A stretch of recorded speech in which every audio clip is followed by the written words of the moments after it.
Blue and red strobes spilled across my hydrangeas while a 14-year-old in basketball shorts shouted into his phone with Oscar-level urgency. "He has barricaded himself." The kid roared at what sounded like a very unimpressed dispatcher on speaker. The barricade, of course, was a 6FCC privacy gate that I had locked. My lock on my property because apparently he preferred my yard not to function as a neighborhood recreation area. The responding officer took one look, slid the latch open, clacked it twice like he was testing a pen, then turned toward the kid, with the sort of exhausted patience only veteran patrol officers possess. "Son," he said in a flat monotone, "this is how gates work."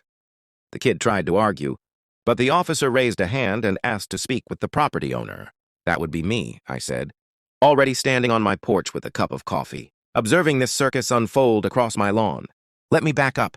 I'm Nolan Pierce, quiet analyst by trade, hobby woodworker on weekends, and loud coffee drinker at volumes my neighbors probably deem socially unacceptable. I moved into Cedar Crest Meadows for two specific reasons: the tall, mature trees, and the promise of what the brochure advertised as discreet community living instead. I got Trisha Malloy.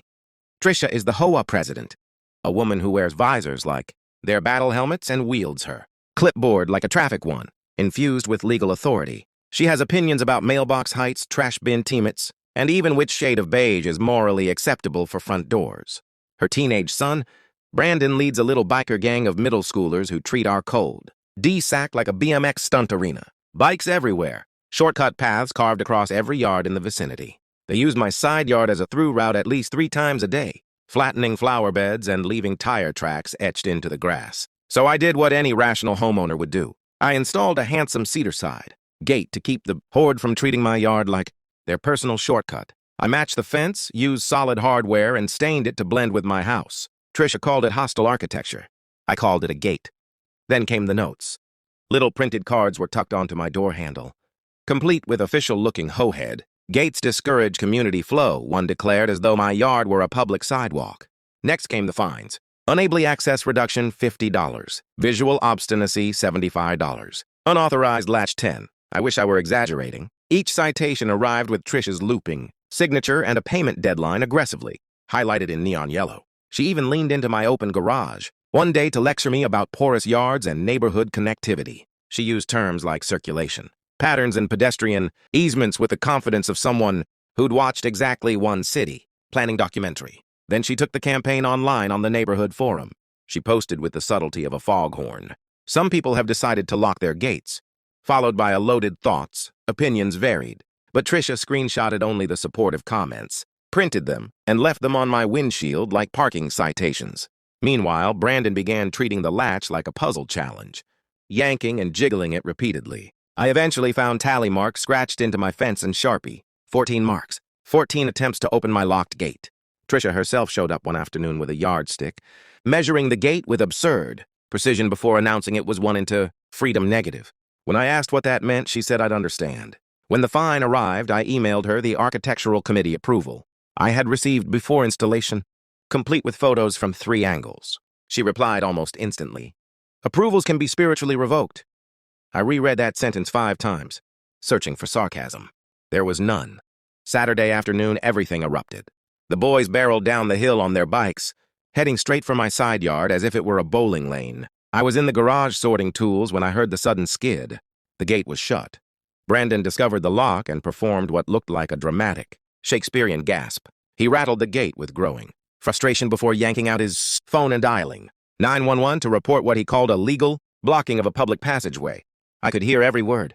"Yes, it's an emergency," he insisted. "He won't let us through," the dispatcher asked. "Through what?" "Through his gate," Brandon said, as though the logic were self-evident. Moments later, Trisha arrived breathless, pointing dramatically, waving a wrinkled photocopy of something she claimed was a walking path from 1998, a path that notably was never actually built. She insisted my gate had seized community land and that my yard was technically an easement. She was so sure of herself, tapping the photocopy like it was some lost constitutional amendment. The officer asked for documentation proving the easement. Trisha said she had community memory and historical precedent. The officer looked at me. I shrugged. Then Trisha slipped badly. She admitted right in front of the officer that she had tested the lock 3 different times that week to verify the obstruction, which explained the fresh scratches around the latch that I'd been puzzling over. The officer asked whether she had attempted to open a locked gate on someone else's property. Trisha insisted it wasn't someone else's property at all. It was community adjacent. Those were her exact words.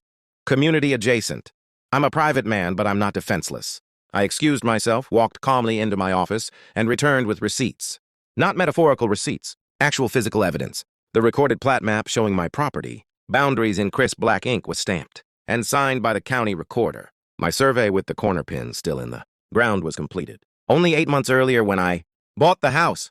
The HOA bylaws highlighted, in yellow with a section clearly, stating that owners may install and secure fencing within their property lines, and the ARC approval form, stamped in red with the word approved bearing, none other than Trisha's own, signature dated 6 weeks prior. The patrol sergeant radioed county zoning while Trisha stood there insisting they consult historical maps. Zoning responded by text within minutes. No easement on lot 42. Property lines confirmed as recorded. Then I opened my Ring camera app. The officer leaned over to watch. There was Trisha 3 days earlier lifting my latch with a butter knife as she tried to figure out the locking mechanism. There was Brandon 2 days ago, yanking on the gate so hard the hinges groaned and the entire fence rattled. And then in glorious HD from the previous afternoon, Trisha was whispering to her son while gesturing at the gate. The officer asked me to turn up the volume. If it breaks, Trisha said on camera, it was loose. We just found it that way. The officer's eyebrows tried to escape his face. He asked Trisha if she wished to revise her statement. Trisha claimed the camera angle was misleading. 2 weeks later, Cedar Crest held a special meeting in the clubhouse. Half the neighborhood came for the drama. The other half came for the Costco cookie trays stacked on the refreshment table. I had requested the meeting formally, submitted my agenda items in writing, and prepared a presentation. Trisha had tried to deny the request, but the board treasurer reminded her that any homeowner could call a special session. Under the bylaws, she arrived in her sharpest power visor. I presented my case using the clubhouse projector with slides displayed on the community room wall. Slide 1, the plat map featuring the mythical walking path, clearly labeled proposed abandoned, on 1998 with a zoom in on the note reading never. Constructed removed from Plan 1, 1999. Slide 2, bylaws clause 7.3 explicitly stating gates permitted, locks permitted, owner discretion for security measures. Slide 3, the ring compilation.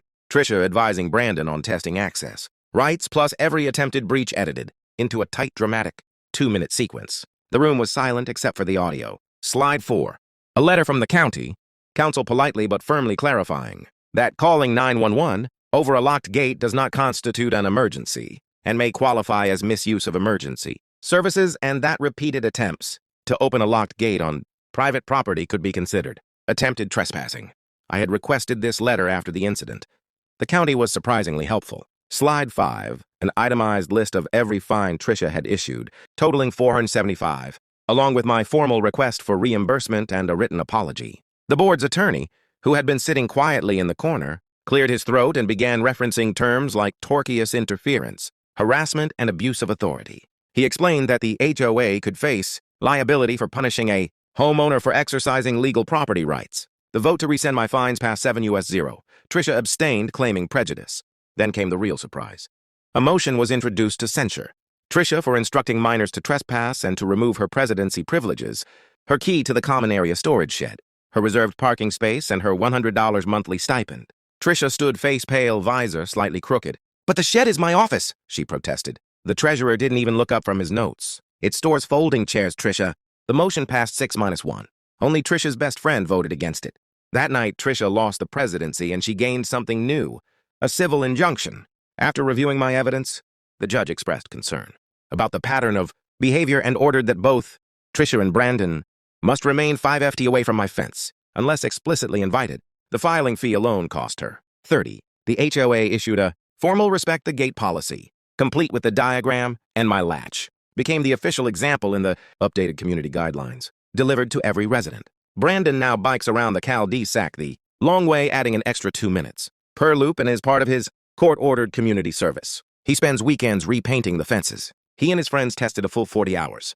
Trisha sat frozen in her folding chair as the board collected her key, her parking placard, and her clipboard, her visor slightly sinking as she stared at the Costco cookie tray. She could no longer reach from her new seat in the